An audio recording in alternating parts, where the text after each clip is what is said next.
The Vatican Archives, whenever they're going to be opened, are going to reveal extraordinary levels of details. The Vatican isn't just the center of the Catholic Church and the Pope's residence. It's also a treasure trove of strange history, mysterious artifacts, eerie tales, and whispers of shady dealings. From recent insider leaks to possible evidence of extraterrestrial life, here are 20 secrets the Vatican doesn't want you to know. Number 20. The Lateran Treaty of 1929. First up, we have something that really isn't that much of a secret, to be honest. In fact, this is the legal agreement that was declared in order to make the Vatican into the independent, well, kind of city-state that it is today. The pacts were signed between the then Kingdom of Italy and the Holy See, meaning that the Pope, in his role as the Bishop of Rome, and the Lateran Palace in Rome in 1929. These agreements recognized the Vatican as a sovereign state and arranged the financial agreement between Italy and the Roman Catholic Church.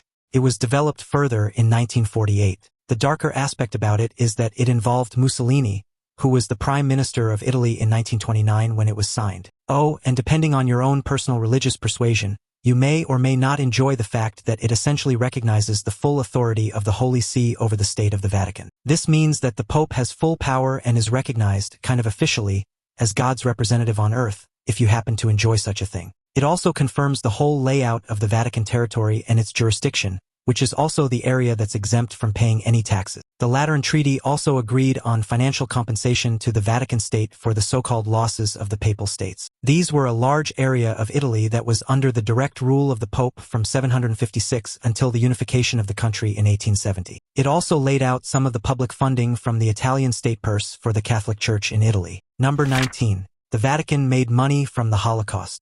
As we've already learned today, the Vatican has most definitely been involved in some shady stuff when it comes to responsibility for, and even the denial of, atrocities in history. But when it comes to the Holocaust, the systematic genocide of 6 million Jews and many other marginalized people at the hands of Nazis during the 1930s and 1940s, the Vatican seems to have not only stayed silent but also may have profited. During the entirety of the Second World War, and up until 1958, Pope Pius XII was the head of the Catholic Church. His papacy covered the entire period of the war and the Holocaust, and the role that he played during that time has been closely examined by scholars ever since. There are those who support the Pope and say that he made efforts towards diplomatic methods in order to try and protect victims of the Nazis. They allege that he directed the Church to provide aid, albeit discreetly, to the Jews and many others during that time. However, there's also a strong argument that his efforts were completely inadequate and that his methods were overly cautious, with some even saying that he had remained silent in the face of the atrocity. His desire to remain neutral may have overridden any true morality. As well as all of this, there is also the very uncomfortable fact that there were Nazi spies within the Vatican, and at least one of them is believed to have developed a scheme by which the Vatican invested money in Italian insurance companies. These companies took the assets of the life insurance plans of murdered Jewish people. The Vatican was not obligated to return any of that money since they were an investor and not an insurer, so they allegedly kept it all, thus profiting from the Holocaust. Number 18. The Dead Sea Scrolls. The Dead Sea Scrolls are a collection of ancient Jewish texts and manuscripts that were discovered in the late 20th century in the vicinity of the Dead Sea near modern-day Israel and Jordan. These scrolls are believed to have huge religious, historical, and literary significance.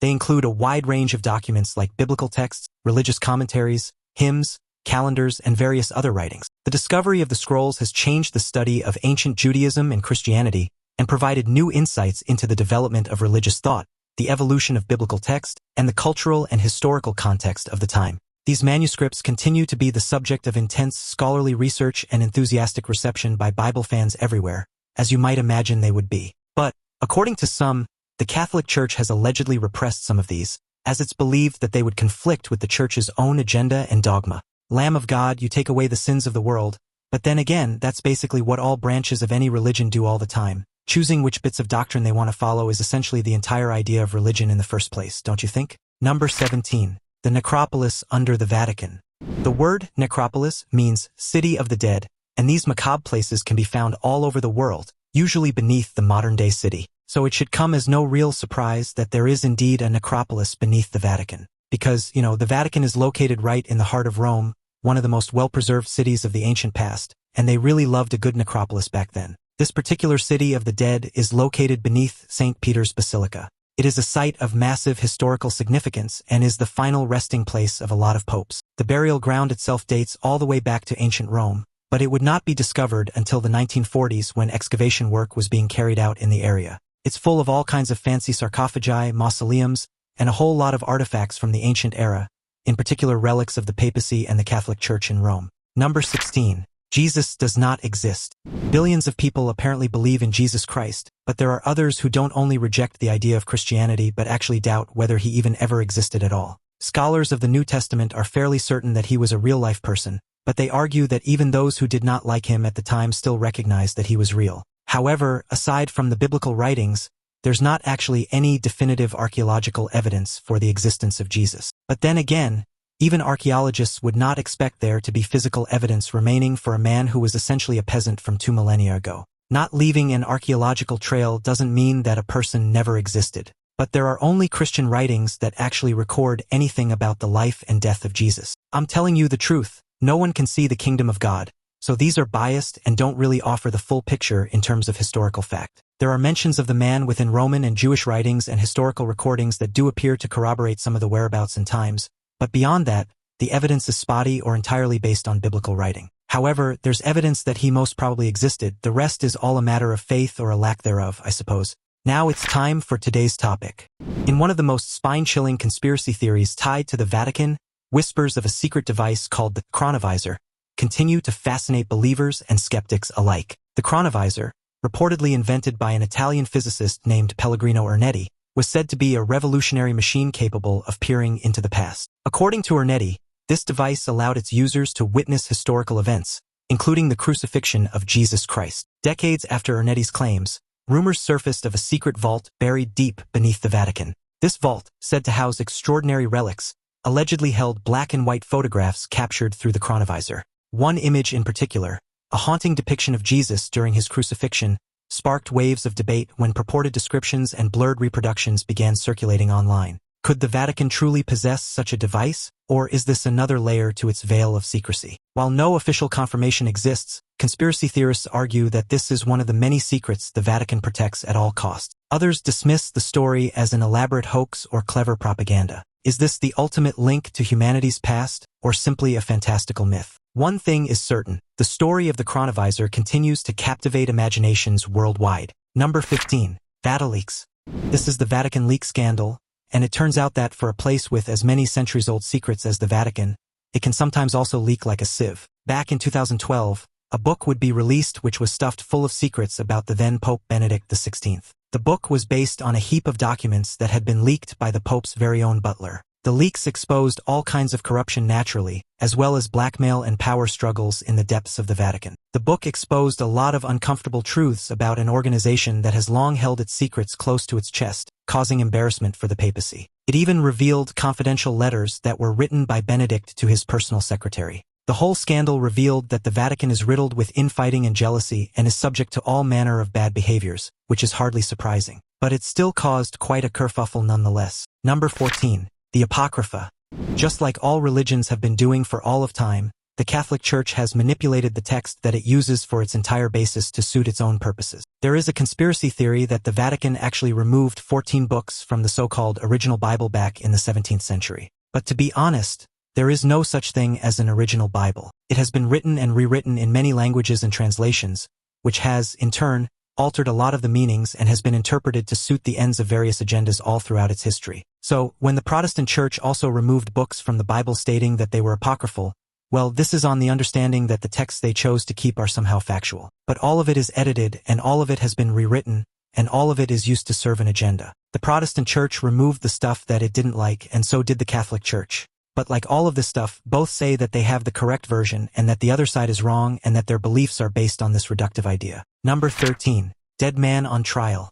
Given all the weird stuff that we know the Catholic Church loves to do, it should come as no surprise that back in the year 896, a recently deceased pope would be put on trial. Yes, an actual corpse was put on trial. This is the insane story of Pope Formosus, who was pontiff between 891 and 896. After he died, he was accused of violating canon law. So the then Pope Stephen VI and the political enemies vying for Formosus decided that the best thing to do, well, that would be to have a trial. To make this clear, the guy was dead, and so they dug him up. At this point, he was already 9 months departed, and dragging him out of the earth and into the Roman court was pretty disgusting, but they did it anyway. They accused him of perjury, violating Pope laws, and a bunch of other stuff. Naturally, they found him guilty on all charges, although, how does a corpse even get a fair trial to begin with? They said his poping was now invalid, and all the things that he had done were quashed, and they chopped off his fingers. Apparently, this is some sacred pope thing. Then they chucked him into a grave but changed their minds again and threw his body into the river. After this, the pope that oversaw all the nonsense didn't fare any better. He was pope for a bit and then imprisoned and strangled.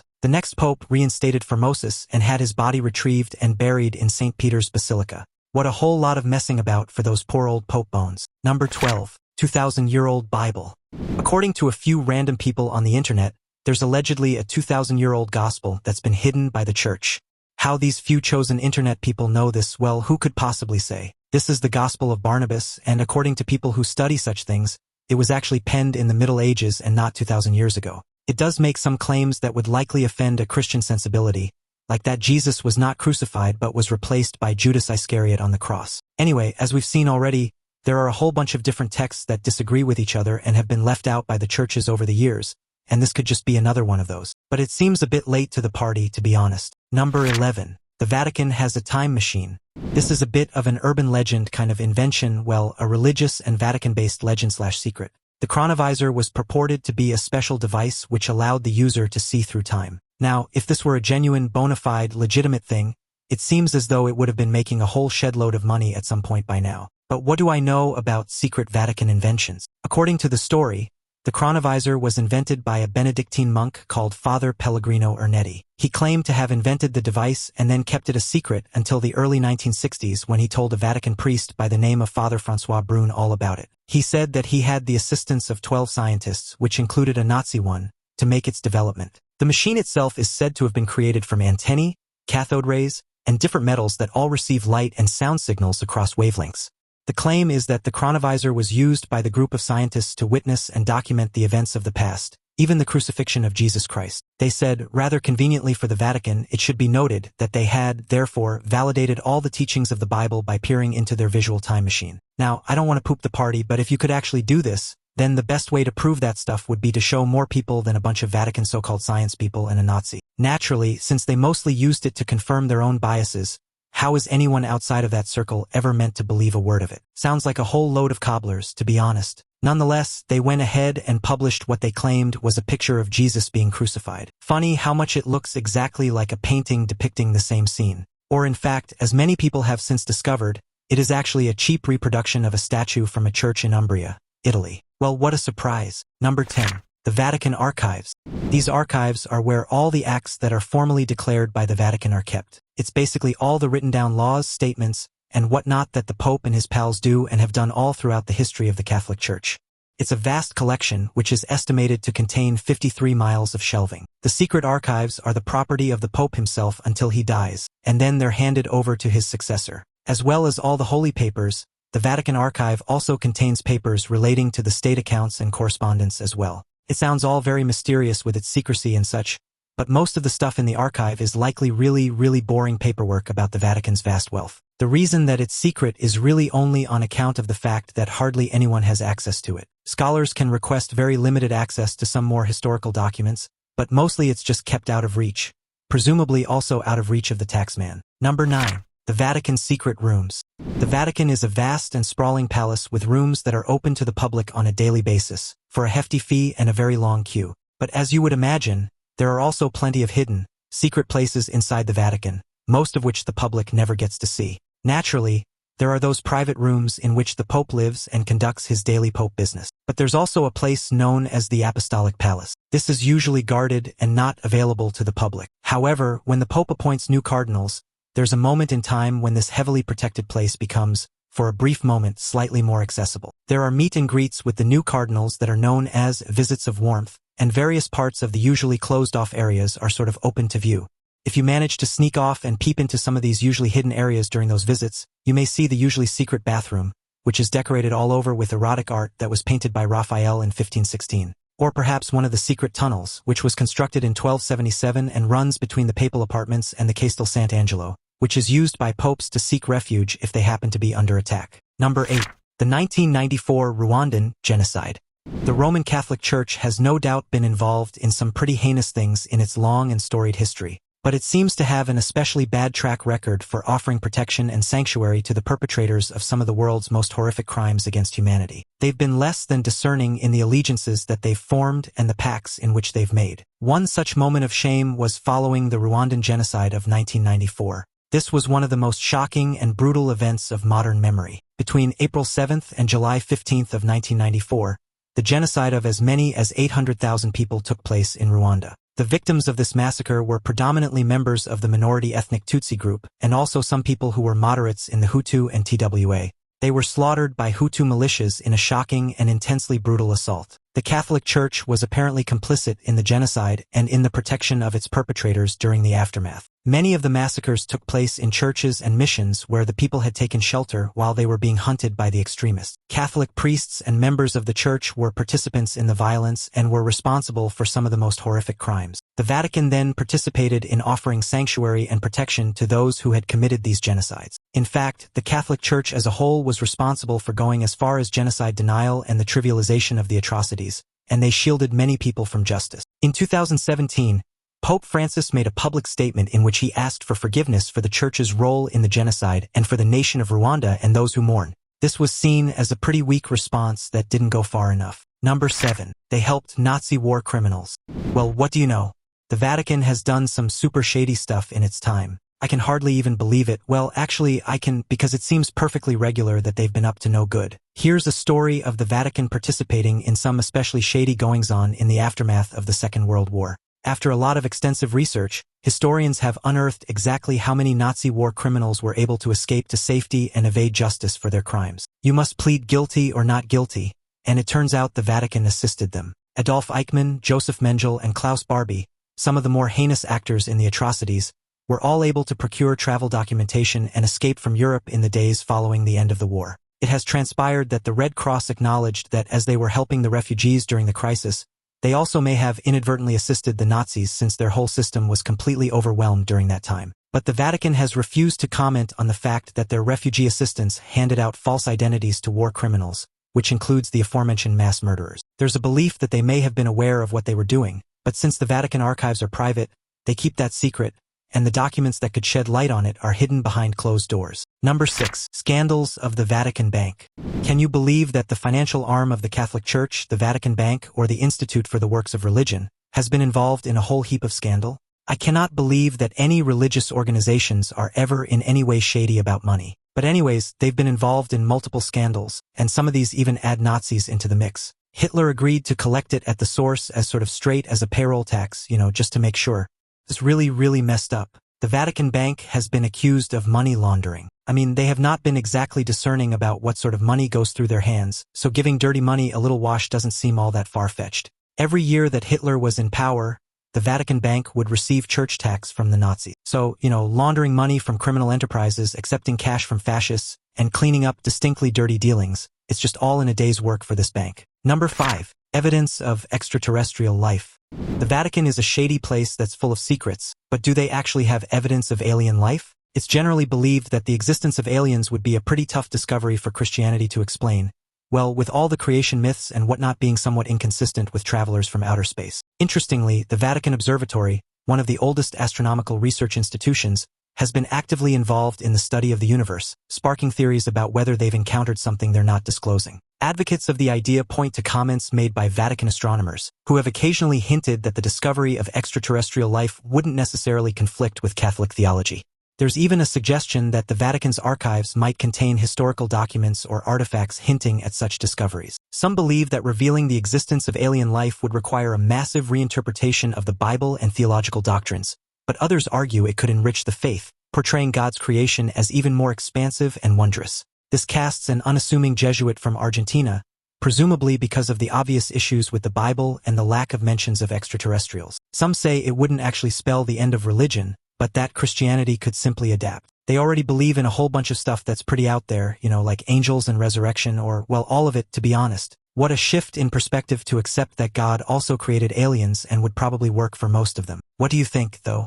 Let's debate all of this in the comment section down below. Number 4. The Secrets of Fatima. The Vatican, along with the Catholic Church in general, is a big fan of miracles. I mean, we would all be a big fan of actual miracles, but I don't know about you, a statue weeping blood or whatever just doesn't seem like an especially useful sort of miracle to me.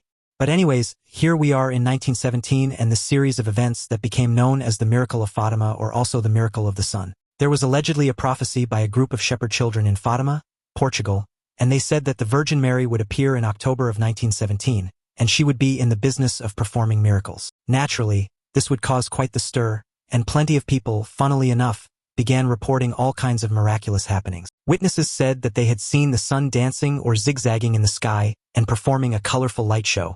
These things apparently went on for around 10 minutes, and the local bishop quickly began an investigation and, along with a priest, became pretty convinced by these eyewitness accounts. Eventually, on October 13th of 1930, the miracle was determined to be worthy of belief, and the cult of Our Lady of Fatima was permitted by the Catholic Church. There is, of course, the very slight possibility that the people staring at the sun for so long were seeing stuff that was a result of sunspots, but who could possibly say? Number 3. The Apostolic Penitentiary. The Pope's absolute power is not only a kind of symbolic situation. The guy is really believed by many to have the authority of the Most High, and that involves doling out judgments. The Apostolic Penitentiary is a department of the Holy See, which is mainly a tribunal of mercy, meaning that this is an official part of the Vatican in which the Pope can literally deal with issues of forgiveness for the sins of the Catholic Church. This includes particularly grave sins or matters requiring direct papal authority to resolve, such as the desecration of the Eucharist or the breaking of the seal of confession. The department's secretive nature has led to criticism and skepticism, as its processes are largely unknown to the public. Historically, it has handled cases of corruption, heresy, and scandals involving members of the clergy, often opting for internal resolutions rather than public accountability. Some critics argue that this secrecy allows the Church to protect its reputation at the expense of transparency and justice.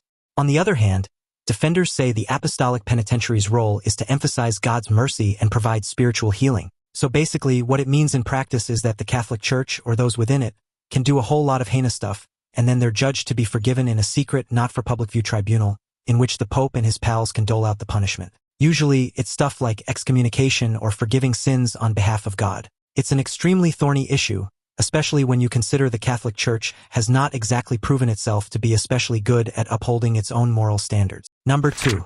The Saint Malachi prophecy.